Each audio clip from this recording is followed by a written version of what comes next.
మహామహితాత్ముడు. పేరు రాధాకృష్ణన్. వయస్సు 65 సంవత్సరములు. ఊరు నంగిలికొండ.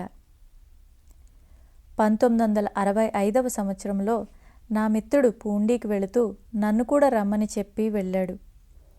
అతడు వారం రోజులైనా తిరిగి రాకపోయేసరికి అతడి కోసం పూండీ వెళ్ళాను. శ్రీ పూండీ స్వామి దివ్య సన్నిధికి చేరి వారికి నమస్కరించుకున్నాను. శ్రీ స్వామి, ఆయన రామజయంలో వెళ్ళారు, ఈయన కార్తికేయంలో వచ్చారు, మనమేం చేస్తాం అన్నారు.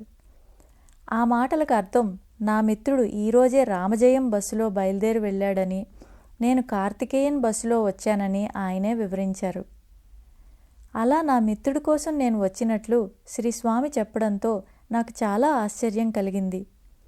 నేను అదే శ్రీ స్వామిని ప్రథమంగా చూడడం. శ్రీ స్వామికి నా మిత్రుడితో నా స్నేహం గురించి, అతడి కోసం నేను రావడం గురించి ఎలా జరిగిందో నాకు అర్థం కాలేదు. అలా ఆయన మహత్యం ప్రథమ దర్శనంలోనే నాకు అనుభవమైంది. ఇంతలో ఒక భక్తురాలు శ్రీ స్వామి ముందర మూకుడులో ఊది అయిపోతే ఆ ఖాళీ మూకుడులోనే చేయి పెట్టి ఆ ఉత్త చేతినే ముఖానికి పెట్టుకుంటున్నది. శ్రీ స్వామి అక్కడే ఉన్న నా వైపు ఆ ఊది కుంకుమ మూకుడులను నింపమన్నట్లుగా చూశారు. నేను అవి కొనుక్కొని వచ్చి మూకుడులో పోసి అగరబత్తులు వెలిగించి శ్రీ స్వామి సమీపంలో ఉంచి వారికి నమస్కరించుకొని సెంజికి బయలుదేరాను. నేను సెంజి చేరేసరికి నా మిత్రుడు నా కోసం వెతుకుతూ కనిపించాడు. నేను పూండీ వెళ్ళానని చెప్పగానే అమితానందంతో ఆ మహాత్ముని దర్శనం చేసుకున్నావా అంటూ నన్ను ఆలింగనం చేసుకున్నాడు. ఎంతో ఆతృతతో శ్రీ స్వామి సన్నిధిలో జరిగిన విషయాలు చెప్పమన్నాడు. నేను శ్రీ స్వామి వద్ద జరిగిన లీల చెప్పగానే అదిరా అసలు ప్రపంచమంటే అంటూ పరవశించిపోయాడు. ఆ రోజు రాత్రంతా శ్రీ స్వామి మహిమల గురించే చెబుతూ శ్రీ స్వామి పాదాలు వదలక గట్టిగా పట్టుకుంటే వారే జీవితాంతం దారి చూపుతారని కూడా అన్నాడు నా మిత్రుడు. తర్వాత అతను హైదరాబాద్ తదితర చోట్ల ఉంటూ తను కాలధర్మం చెందే వరకు శ్రీ స్వామి ఊది పంపమని అడుగుతూ ఉండేవాడు. నేను అలాగే పంపేవాణ్ణి. శ్రీ స్వామి దర్శన భాగ్యం నాకు లభించడానికి కారకుడైన నా మిత్రుని రుణం నేను ఎన్నటికీ తీర్చుకోలేను. ఒకరోజు శ్రీ స్వామి దర్శనం కొరకు సుమారు 10 మందిని లైన్లో నిలబడి ఉన్నాము. ఉన్నట్లుండి శ్రీ స్వామి కట్ట పంచాయతీకి వెళ్ళకండి అన్నారు. మాలో ఎవరిని ఉద్దేశించి వారు అలా అన్నారో ఎవరికీ అర్థం కాలేదు. మాలో ఒక అతను నన్ను చూసి, ఇక్కడ నిలబడి ఉన్న వాళ్ళందరి వృత్తులు వేరు, మీరు మునసబు, మీరేమైనా పంచాయతీ చేస్తున్నారా అని అడిగాడు. నేను అలా చేయడం లేదు అన్నాను. వారం రోజుల తర్వాత మా గ్రామంలో ఒక రైతు తన పొలంలో జొన్న కొంకల్ని ఎవరో దొంగిలించారని పంచాయతీ పెట్టించాడు. నేను పూండీకి వెళ్ళి శ్రీ స్వామిని దర్శించుకొని అగరబత్తీలను వెలిగించి వారి ముందుంచాను. తర్వాత, స్వామి, నేను మునసబు ఉద్యోగం చేస్తున్న కారణంగా పంచాయతీకి వెళ్ళక తప్పదు, పంచాయతీకి మీరే వచ్చి తీర్పు చెప్పాలి అని మనసులోనే ప్రార్థించుకొని పంచాయతీ జరిగే చోటుకు వెళ్ళాను. అప్పటికే గ్రామంలోని వారు 100 మందికి పైగా పంచాయతీకి వచ్చి నా కోసం ఎదురు చూస్తూ కూర్చున్నారు. నేను వెళ్ళి కూర్చొని అందరి వంక చూశాను. అందరి మధ్యలో ఒక అపరిచిత వ్యక్తి కనిపించాడు. ఆయన నిక్కరు, ఖాకీ చొక్కా వేసుకొని ఉన్నారు. తలపై చినిగిన తలపాగా ఉంది. నేను, అయ్యా, ఇక్కడున్న వారందరూ ఈ గ్రామస్తులు, మీరు క్రొత్తగా కనిపిస్తున్నారు, మరి మీరెవరు అని అడిగాను.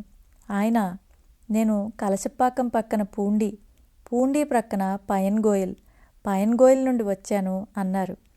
మరి మీరెందుకు ఇక్కడ కూర్చున్నారు అని మళ్ళీ వారిని అడిగాను. ఏదో జనం గుమిగూడి ఉంటే ఏమిటా అని వచ్చాను అన్నారు ఆయన. నాకు వారు శ్రీ పూండీ స్వామియే అని రూఢి అయింది. వెంటనే నేను వారిని అవతలకి తీసుకువెళ్ళి, ఏమిటిది స్వామి అని ప్రశ్నించాను. వచ్చాను, వెళ్ళాను అంటూ ఏమీ అర్థం కాకుండా ఏదో మాట్లాడడం ప్రారంభించారు ఆయన. నేను వారిని ప్రక్కనే ఉన్న టీ కొట్టు దగ్గరకు తీసుకెళ్ళాను. టిఫిన్ ఉందా అని టీ కొట్టులో ఉన్న స్త్రీని అడిగాను. ఆమె జవాబు చెప్పే లోపల శ్రీ స్వామి 8 ఇడ్లీలు ఉన్నాయి అన్నారు. ఈరోజు అమావాస్య. నేను మా అల్లుడు కోసం 8 ఇడ్లీలు దాచి ఉంచాను, ఎవరికి ఇవ్వను అని నిర్మోహమాటంగా చెప్పిందామె. శ్రీ స్వామి సర్వజ్ఞత్వానికి ఒక్కసారి బిత్తరపోయాను నేను. నేను ఆమెకు ఇడ్లీలు మళ్ళీ తీసుకువచ్చి ఇస్తానని చెప్పి శ్రీ స్వామికి సమర్పించుకున్నాను. టిఫిన్ అరగించిన తర్వాత నేను మెల్లగా నడిచి వెళ్తాను అని చెప్పి బయలుదేరి వెళ్ళారాయన. నేను తిరిగి వచ్చేసరికి పంచాయతీ ముగిసింది. దొంగిలించిన ధాన్యం విలువ 50 రూపాయలు కాగా పెద్దలు విధించిన అపరాధ రుసుము 500 రూపాయలు.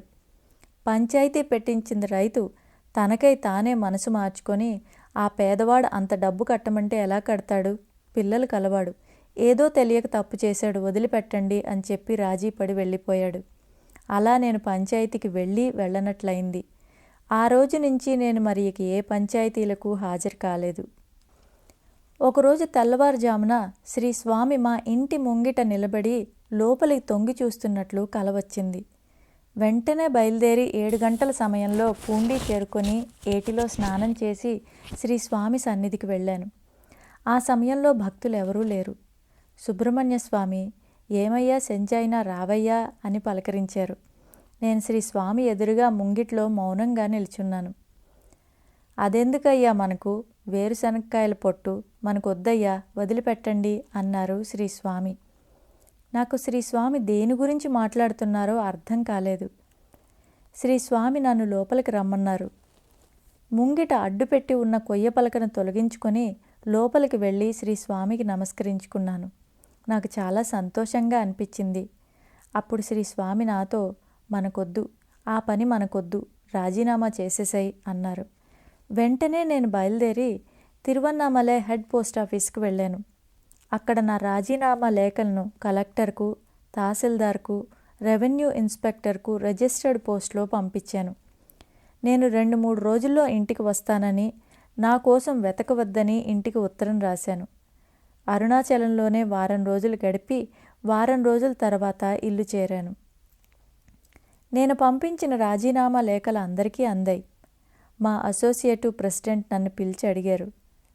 నాకు హెడ్ ఆఫీస్ నుండి రాజీనామా చేయమని ఉత్తర్వు వచ్చింది, ఇక పైలు తాకను అని చెప్పి వచ్చేశాను. నా పనిని పక్క గ్రామంలో ఉన్న మున్సిపకు అప్పగించి నేను మనసు మార్చుకుంటానేమోనని 3 నెలలు వేచి చూశారు. ఆ తర్వాత నా రాజీనామాను ఆమోదించారు. నేను రాజీనామా చేసిన 2 సంవత్సరాలకు ప్రభుత్వం మున్సిపల్ పదవిని రద్దు చేసింది. శ్రీ స్వామి నాతో ముందుగానే రాజీనామా చేయించి నాకే ఇబ్బంది రాకుండా కాపాడారు. వ్యవసాయంలో నాకు వచ్చే ఆదాయం మా కుటుంబ ఖర్చులకు ఏమాత్రం సరిపోయేది కాదు.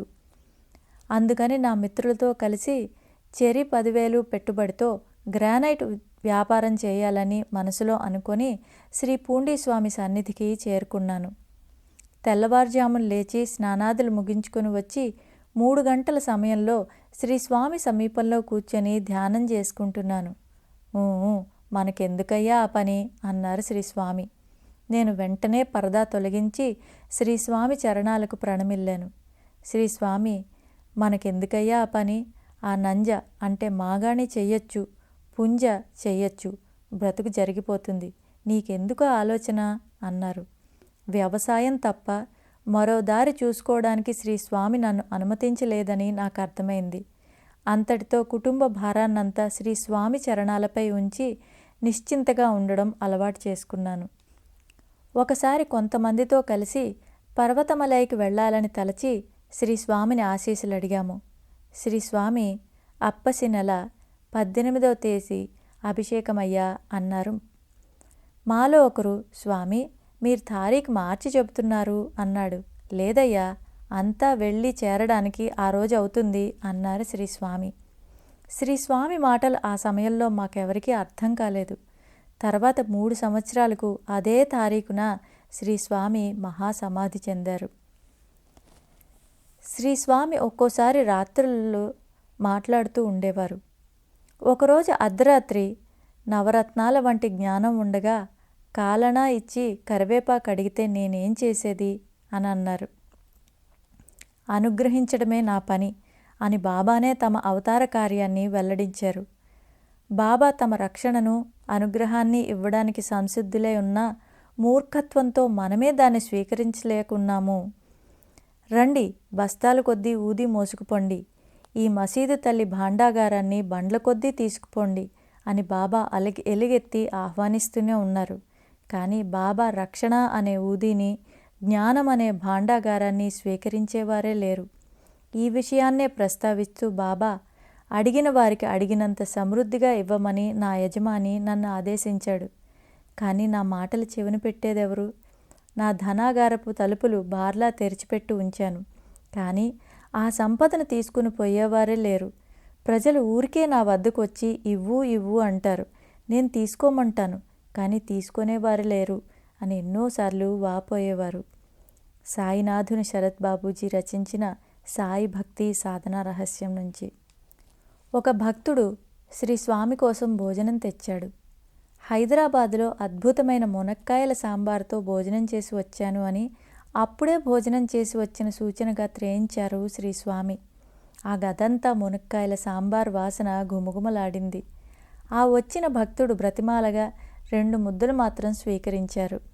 ఆ భక్తుడు సంతోషంతో వెనుతిరిగాడు. ఓసారి నాకు శ్రీ పూండీ స్వామికి గురువు ఎవరో కదా అన్న ఆలోచన వచ్చింది. నా మనసులోని ఆలోచన గ్రహించినట్లుగా వెంటనే శ్రీ స్వామి, అరుణగిరికి గురువు ఎవరు అని అడిగారు నన్ను. అరుణగిరి నాథుడు గురువు శ్రీ సుబ్రహ్మణ్య స్వామి. శ్రీ స్వామికి కూడా ఆయనే గురువు అని వారు సూచించారనిపించింది నాకు. ఒకసారి ఒక వ్యక్తి సూటు బూటుతో చాలా ఆడంబరంగా శ్రీ స్వామి సన్నిధికి వచ్చి దర్పంగా వాట్ అబౌట్ మై లక్ అని శ్రీ స్వామిని ప్రశ్నించాడు. శ్రీ స్వామి యువర్ లక్ ఈజ్ గోయింగ్ అని ఒక బూతుమాట మాట్లాడి అండ్ హూ ఈజ్ చెకింగ్ అన్నారు. ఒకరోజు రాత్రి 8 గంటల ప్రాంతంలో సుబ్రహ్మణ్య స్వామి వచ్చి తానింటికి వెళుతూ నన్ను శ్రీ స్వామి దగ్గర కొంచెం సేపు ఉండమని చెప్పారు. శ్రీ స్వామి నాకు ఆ అవకాశం ఇచ్చినందుకు సంతోషిస్తూ వారి పాదాలు చేతులు ఒత్తుతూ కూర్చున్నాను. తర్వాత కూడా నేను 2 సార్లు అలా వారి సేవ చేసుకునే భాగ్యం అవకాశం లభించింది. ఒకసారి సెంజీ దిండువనంలో ఉన్న శ్రీ పూండీ స్వామి భక్తులు శ్రీ స్వామి ఫోటోను పల్లకీలో ఉంచి ఎంతో ఉత్సాహంగా పల్లకీ ఉత్సవం జరుపుతున్నారు. పూండీ నివాసి అయిన గోవిందరాజుల నాయుడు శ్రీ స్వామితో దిండివనం సెంజీ భక్తులు శ్రీ స్వామి పేరు చెప్పుకొని విరాళాలు ప్రోగు చేసి అట్టహాసంగా ఖర్చు చేస్తున్నారని, వాళ్ళు అలా చేయకుండా ఏదైనా విరుగుడు సూచించవలసిందని విన్నవించుకున్నాడు. శ్రీ స్వామి, సముద్రంలో ఒక ముంతడి నీళ్లు ముంచుకుంటే నీళ్లు తగ్గుతాయా? నీ పనేదో నువ్వు సక్రమంగా చేసుకో అన్నారు. ఒకరు చేసే పనులలో ఇంకొకరు తలదూర్చడం శ్రీ స్వామికి నచ్చదని గ్రహించాను నేను. పర్వతమలై ప్రసాద తీర్థం, ఊది, బిల్వపత్రి తీసుకువచ్చి శ్రీ స్వామికి సమర్పిస్తే తీర్థమంతా త్రాగి బిల్వపత్రి తిని ఊది మొత్తం నోట్లో వేసుకునేవారాయన. అలాగే మారియమ్మ ఆలయ ప్రసాదమైన ఏమీ మిగల్చక ఆరగించేవారు. శ్రీ స్వామి వద్దకు ఒక మంత్రగాడు వచ్చాడు. ఆయన గోరింటాకు నూరి తలకు రాసుకునేవాడు. అందుకని ఆయన అందరూ కల్లర్ స్వామి అని పిలిచేవారు. అతను శ్రీ స్వామి దర్శనం చేసుకున్న తర్వాత ఒక కుటుంబం అతన్ని తమ ఇంటికి రమ్మని ఆహ్వానించింది. అతను వారింటికి వెళ్ళి తమ మంత్రశక్తి ప్రదర్శించాలని ప్రయత్నించాడు. కానీ ఎంత ప్రయత్నించినా అతని మంత్రాలేవీ పారలేదు. ఇక చేసేది లేక ఆ ఇంటి వారితో తన మంత్రాలు ఇక్కడ పనిచేయటం లేదని చెప్పి వెళ్ళిపోయాడు. ఆ రాత్రి 12 గంటల సమయంలో మళ్ళీ శ్రీ పూండీ స్వామి సన్నిధికి వచ్చాడాయన. శ్రీ స్వామి అతనితో 120 మైళ్ళ లోపల ఎవరి ఆటలు సాగవు అని చేయి ఆడిస్తూ అన్నారు. శ్రీ స్వామి అలా అన్న తర్వాత అతనిలో ఏం మార్పు వచ్చిందో తెలియదు. కానీ అప్పటి నుండి అతను మంత్రవిద్యను త్యజించి తమ జీవనోపాధి కోసం జ్యోతిష్యాన్ని ఆశ్రయించాడు.